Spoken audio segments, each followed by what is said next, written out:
ফজরের সুন্নত,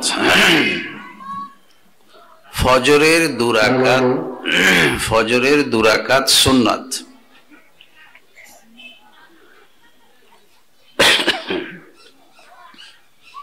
কথা কি শুনেন? আপনারা শুনেন? আচ্ছা, আপনারা শুনলে হবে। ফজরের ফরজের আগে দুরাকাত সুন্নত আছে।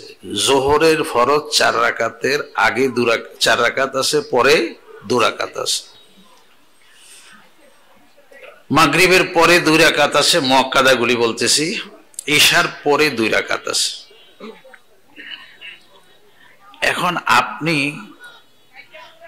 জোহরের নামাজ পড়তে আসছেন মসজিদে, এসে দেখলেন যে জামাত শুরু হয়ে গেছে। আপনার আবার খুব শখ যে আমি কোনোদিন সুন্নত ছাড়বো না, সুন্নত পড়ব। আপনার শখ হয়ে গেছে, ইমাম সাহেব যতটুকু যাক আমি সুন্নত শেষ করি, তারপরে আমি নামাজে শুরু করব। না, এই যে সহি শুদ্ধ ইবাদত বুঝেন নেই আপনি। সহি শুদ্ধ ইবাদত হচ্ছে যেই মসজিদে জামাত শুরু হয়ে যায় ওই মসজিদে অন্য কোনো নামাজের আর নিয়ত করা যাবে না। এটা হচ্ছে মাসালা। এখন আপনি কি করলেন? আপনি চিন্তা করেন না আমি আগেই সুন্নত শেষ করব, তারপরে গিয়ে আমি জামাত পাইলে পাইলাম, না পাইলে নাই, সেটা পরে। এটা ইবাদতের সহি পদ্ধতি না। সহি পদ্ধতিটা আপনি দেরি করে আসছেন, জামাত শুরু হয়ে গেছে, কিছু করার নেই। এখন আগে আপনি ফরজ শেষ করেন, তারপরে সুন্নত নিয়ে কি করা যায় এটা পরে দেখা যাবে। এখন সুন্নতের নিয়ত করা যাবে না। গুরুত্বটা বুঝেন। আপনি আসছেন 2-4 মিনিট আগে, মসজিদে আগে চলে আসছেন। আসার পরে আপনি নামাজের সুন্নত 4 রাকাত জোহরের নিয়ত করেছেন। 2 রাকাত শেষ হইতেছে মাত্র, এমন সময় শুনলেন একামত শুরু হয়ে গেছে। আপনি চিন্তা করবেন যে আর 2 রাকাত পড়ি, শেষ করি, তারপর ইমাম সাহেবরে ধরি। কিন্তু ফকিগণ বলেন না, তুমি 2 রাকাতেই এখন সালাম দাও, সামনে আর অগ্রসর হইও না। এখন তোমার এই নামাজের থেকে জামাতে শরীক হওয়াটা বেশি গুরুত্বপূর্ণ। কি অবস্থা! ইবাদত সহি শুদ্ধ। সূরা কেরাত শুধু সহি শুদ্ধ বললে হয় না, ইবাদতের সহি শুদ্ধ নিয়ম জানা দরকার। কিন্তু ব্যতিক্রম আছে এক নামাজ, এটা হলো ফজরের সুন্নত 2 রাকাত। অন্য সুন্নত আর ফজরের 2 রাকাত সুন্নত এটা এক করবেন না কোনো সময়। ফজরের এই 2 রাকাত সুন্নত আপনার হুঁশ আছে, আপনি ফরজ নামাজ পড়েন, আপনি কোনোদিন এই 2 রাকাত ছাড়বেন না। বলেন ইনশাআল্লাহ। এটার ব্যাখ্যা আছে, ব্যাখ্যা বলি। এতক্ষণ বললাম যে ফজরের এই সুন্নত ফরজ শুরু হয়ে গেলে নামাজ পড়া যাবে না, কিন্তু এখন আবার বলতেছি ফজরের 2 রাকাত ছাড়া যাবে না। এখন কি করবেন? বড় কঠিন হিসাব, বুঝেন।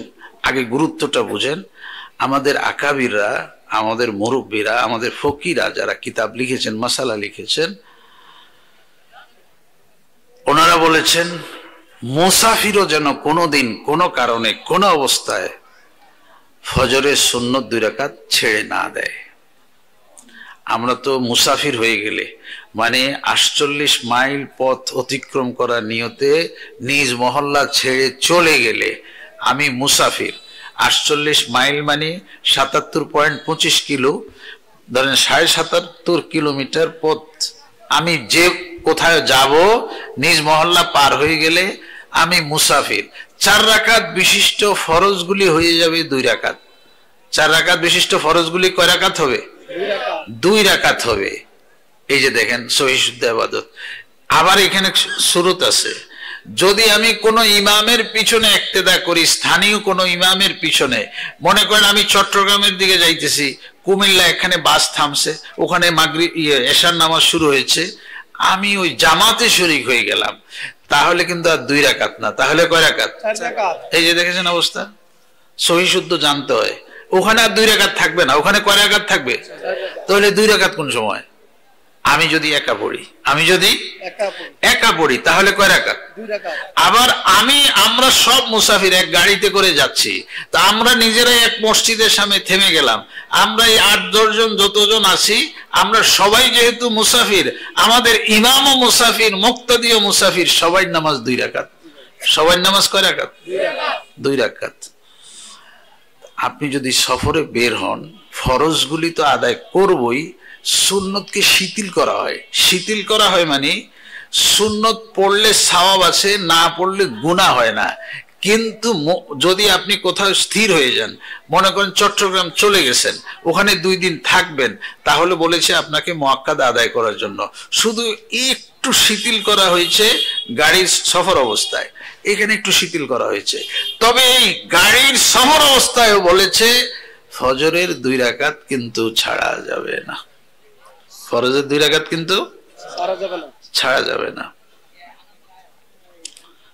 এখন মসজিদে আসছেন সকালে ফজরের নামাজ পড়ার জন্য, আপনি একটু দেরি করে আসছেন, এসে দেখেন যে ইমাম সাহেব নামাজ শুরু করে দিয়েছে।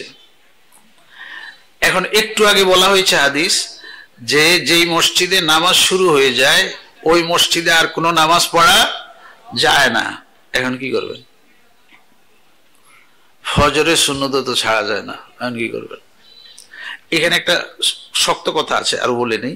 অন্য নামাজের ব্যাপারে মাসালা হচ্ছে আপনি ইমামের সাথে শরীক হয়ে যান, কিন্তু ফজরের ব্যাপারে কথা হচ্ছে তুমি দেখো ইমাম কোন হালাতে আছে, কোন অবস্থায় আছে, একটু অ্যানালাইজ করো, একটু চিন্তা করো।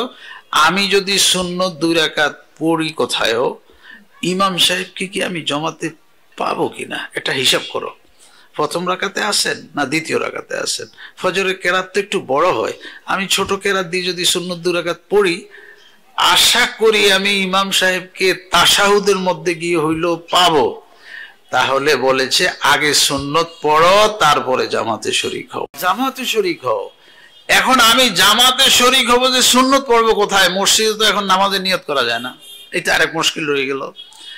এই জন্য আমাকে বলেছে তুমি একটু খেয়াল করো, মূল সেহেন মসজিদের মূল ফ্লোর যেটা, সেখানে তো নিয়ত করবোই না, কারণ জামাত শুরু হয়ে গেছে, এখানে নিয়ত করা চলে না। মসজিদের বারান্দাও মসজিদেরই হুকুম, তবে একটু আবডাল, একটু চিপা, একটু সিঁড়ি নিচে, ইমাম সাহেবের রুমে, মুয়াজ্জিন সাহেবের রুমে, দোতলায়, এরকম কোন এক জায়গায় সুন্নত আগে পড়ে নিব, তারপরে আমি জামাতে শরীক হব। ফজরের সুন্নত আমি ছাড়তে পারবো না। আচ্ছা, এখন হুজুর হিসাব করে দেখেছি, আমি যখন মসজিদে আসছি তখন ইমাম সাহেব দ্বিতীয় রাকাতের শেষ পর্যায়ে আছে। এখন যদি আমি কোথায় গিয়ে সুন্নত পড়তে যাই, জামাতে আর শরীক হওয়া সম্ভব না। তাহলে আমাকে বলা হয়েছে এবার ইমামের সাথে শরীক হয়ে যাও। শরীক হয়ে ইমাম সাহেব নামাজে সালাম দিবে, তোমার ছুটে যাওয়া রাকাত তুমি শেষ করো, তারপরে এখানে বসে থাকো। অন্যদিন তো চলে গেছো, আজকে বসে থাকো। বসে থেকে সূর্য উঠা পর্যন্ত অপেক্ষা করো। সূর্য উঠে গেলে এশাক পড়ো কি পড়ো না সেটা আমার দরকার নেই, সুন্নতে এই 2 রাকাত পড়ে তারপরে বাইর হও। এটা ছাড়া যাবে না, এটা ছাড়া যাবে না। এই 2 রাকাত সহি শুদ্ধ ইবাদত, ইবাদতের পদ্ধতি জানতে হবে, এই 2 রাকাত ছাড়া যাবে না। তো মাহতারাম এটা খেয়াল রাখবেন, ফজরের সুন্নত কোনোভাবেই অবহেলা করবেন না। কিন্তু একটা মাসালা যদি ঠিক রাখতে পারতাম তা তো ঠিক হয়ে যেত। ঘরে কিছু নামাজ পড়ার নিয়ম আছে, ফরজগুলি মসজিদে, বাকি নামাজগুলি ঘরে, এটা একটা নিয়ম। এখন যেহেতু মানুষ অলস, মানুষ মসজিদ থেকে বের হলে নামাজের কথা ভুলে যায়, এই জন্য আমাদের মুরব্বীরা বলে না মুআক্কাদাও মসজিদে শেষ করো, কারণ তোমরা অলস হয়ে গেছো, তোমরা মসজিদ থেকে বের হলে এটা সেটা করো, নামাজের কথা ভুলে যাও, দরকার নেই, মসজিদে শেষ করো। আচ্ছা মুআক্কাদা তাইলে মুরব্বীরা যেহেতু বলে, তাও তো আকাবির মুরব্বী, ওনারা যেহেতু বলেন ঠিক আছে আপনি মসজিদে পড়েন, কিন্তু মাঝে মাঝে কিছু নামাজ ঘরে পড়বেন, এটা মনে রাখবেন। নফল নামাজ, সুন্নত নামাজ অবশ্যই মাঝে মাঝে ঘরও পড়বেন, এটা আদত করবেন। এই ফজরের সুন্নত 2 রাকাত যদি আপনি ঘরে পড়তে পারতেন অভ্যাস যদি করতে পারতেন, তাহলে মসজিদে এসে যদি দেখেন ইমাম সাহেবের 1 রাকাত হয়ে গেছে বা ইমাম সাহেব জামাত শুরু করে দিয়েছে, এখন আমি সুন্নত কোথায় পড়বো, এত টেনশনের দরকার নেই। আপনি ঘরের থেকে পড়ে আসেন, তাহলে মসজিদে যে অবস্থায় ইমাম সাহেব থাকে আপনি শরীক হয়ে যেতে পারেন, কোনো পেরেশানির দরকার নেই। আমাদের নবী সাল্লাল্লাহু আলাইহি সাল্লাম যখন এই 2 রাকাত ঘরে পড়ে মসজিদে আসতেন, তখন উনি দোয়া পড়তেন, আল্লাহুম্মা জাআল ফি কলবি নূরা ফি লিসানি নূরা ওয়াজআল ফি সামি'i নূরা ওয়াজআল ফি বাসিরি নূরা ওয়াজআল মিন খালফি নূরা ওয়া মিন আমামি নূরা ইয়ামানি নূরা শিমালি নূরা ফাওকি নূরা তাহতি নূরা আল্লাহুম্মা আতিনি নূরা। এই যে নূর আর নূর, নূর আর নূর, চতুর্দিকে আপনি আল্লাহর এক নূরের আলোর ভিতরে আপনি চলে গেছেন। দুনিয়া তো আর ভয় নাই, আখেরাত ভয় নাই, কবরও ভয় নাই। এই এক দোয়া যদি পড়তে পারেন আস্তে আস্তে, এগুলি দোয়ার কিতাবে আছে, পড়ে নেবেন।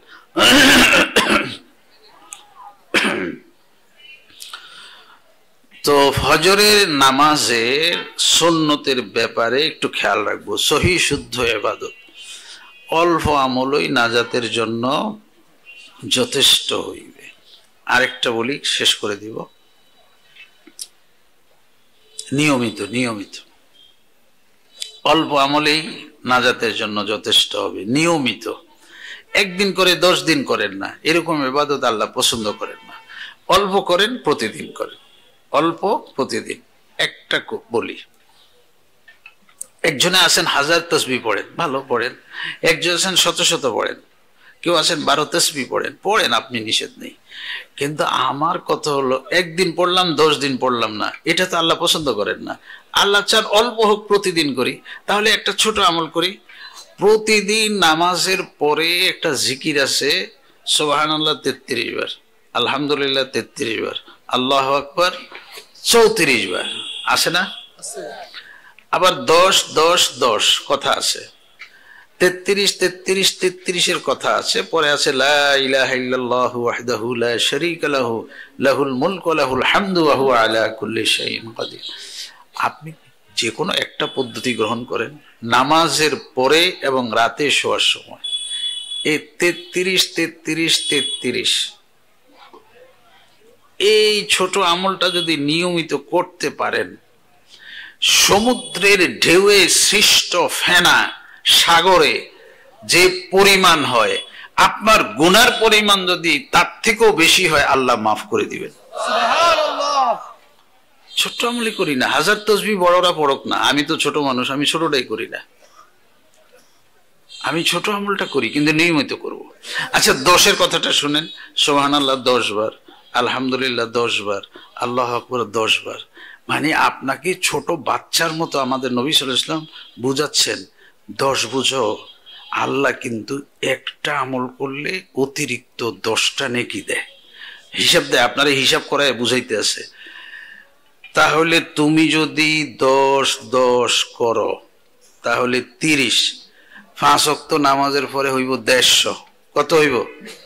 হুজুর নিজে হিসাব দিছেন, 5 ওয়াক্ত নামাজের পরে কত হইব? 150। এই 150 10 দিয়ে পূরণ করলে কত হবে? 1500। কত হবে? 1500 নেকি হবে আপনার একদিন। কিন্তু এটার থেকে বড় এক আজীব কথা আমাদের নবী সাল্লাল্লাহু আলাইহি সাল্লাম বলেছেন, আমার উম্মত কি একদিনে আর 1500 গুনাহ করে? কি বুঝছেন এটা? আমার উম্মত কি একদিনে আর 1500 গুনাহ করে?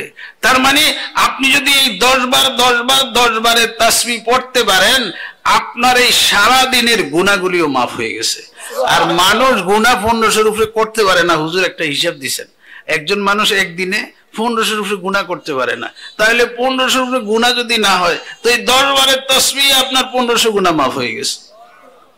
আমল ছোট হোক, নিয়মিত হোক, আল্লাহ তাআলা অল্প আমলেই নাজাতের জন্য যে আমাদের নবী সাল্লাল্লাহু আলাইহি ওয়াসাল্লাম অল্প আমলেই নাজাতের জন্য যে যথেষ্ট বলেছেন, এটার দিকে আমরা একটু খেয়াল রাখি। শিরিক মুক্ত, বেদাত মুক্ত, রিয়া মুক্ত, সহিহ শুদ্ধ, নিয়মিত। আল্লাহ আমাদেরকে তৌফিক দান করেন। ওয়া আখিরু দাওয়ানা আলহামদুলিল্লাহ।